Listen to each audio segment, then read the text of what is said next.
I would like to begin my speech today by extending thanks on behalf of the opposition team to my opponents for the wonderful case they have provided, to my teammate for supporting me, and to both of our judges for being here today and making today's debate possible. Now, simply to reiterate, the motion for today's debate is that this House believes that when in conflict, public safety outweighs personal privacy, and the proposition team presented several definitions to explain exactly what it is that we are debating today, and we as the opposition team do hold a few problems with these definitions, but we don't feel that they significantly limit either side's ability to debate with the redefinitions that we will be providing. So, to simply present these redefinitions, they said that this House would be the United States citizen. However, we would like to redefine this House as the people within the room with regards to United States citizens. So really, what we're saying is that at the end of today's debate, who it matters to, the outcome of today's debate, is the people in this room, and that's who will be voting upon this. So, simply, judges, keep in mind what the United States citizen would want, but vote upon what case you believe more at the end of today's debate. And there's only one other definition that we had a problem with, and they defined personal privacy as a person's openness or something to that effect. However, we as the opposition team would like to redefine this just to make it more clear and more obvious for today's debate. Personal privacy should be defined as protection against illegal search and seizure as per the Third Amendment.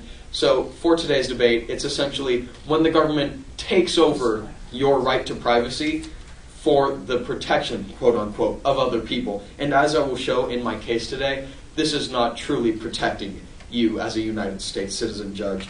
So, before I get to the 5 on-case points presented by my opponents, I would like to present 3 off-case points for the opposition team. However, before I get to that, there are just a few procedural matters to get to. First, there was no judging criteria presented by the proposition team, so the opposition team would like to present a judging criteria of the opposition team wins because the proposition team has failed to meet their burden. However, because this is not quite reasonable, we would like to simply go with the weight of circumstances, so the superiority of one's value via the weight of circumstances. Furthermore, because they are stating that their value is indeed superior to that of personal privacy, they are held to the highest burden. They need to show beyond a reasonable doubt that their value is indeed better than the value of personal privacy. Now, to move on. The first contention presented by the opposition team for today's round is that even in the worst terrorist attack that has ever been experienced on United States soil, nearly 3,000 Americans dead. This was an outrage. It put our nation into a state of alert. It rallied the forces. And yet, when we gave up our rights as the USA Patriot Act passed, immediately after 9/11, 150,000 Americans lost their rights for every one American who died.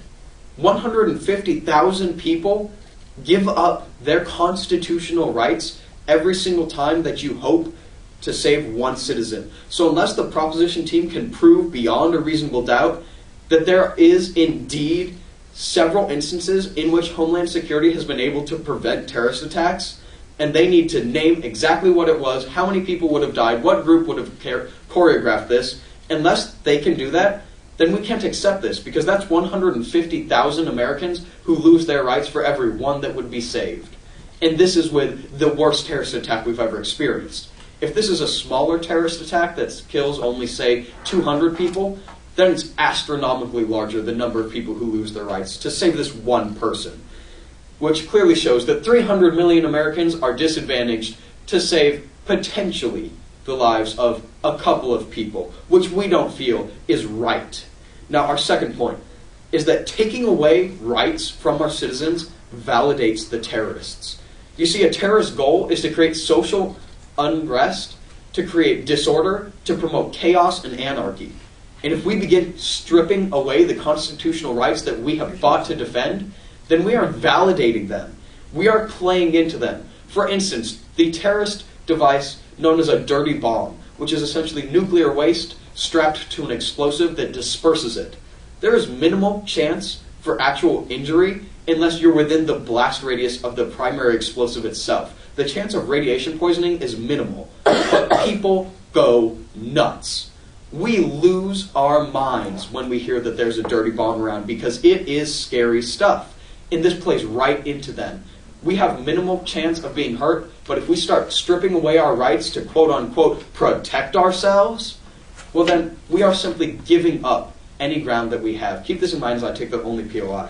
But couldn't we use things such as cameras and different electronic surveillance devices to catch the person placing the bomb and stop it from even starting? I will get to this point once I get to your case, but yes, this is an interesting point. However, I don't feel that it quite applies to today's round. Now, our third and final point as the opposition team is that it is ineffectual. Even though we have ratcheted up security around the world in airlines and in other places, for instance, ports, train stations, there are still massive international drug rings. There's still the recent Christmas attack, the underwear bomber. Terrorists still get through. Drugs still get through. All sorts of heinous acts still manage to happen even though we've stripped away our rights. So we ought to reapply these rights, to reassert them to the American people, to protect the United States citizen, because clearly this isn't working. Now moving on to the proposition's case. Their first point was that it's a United States right to safety. However, the Bill of Rights specifically outlines your right to privacy,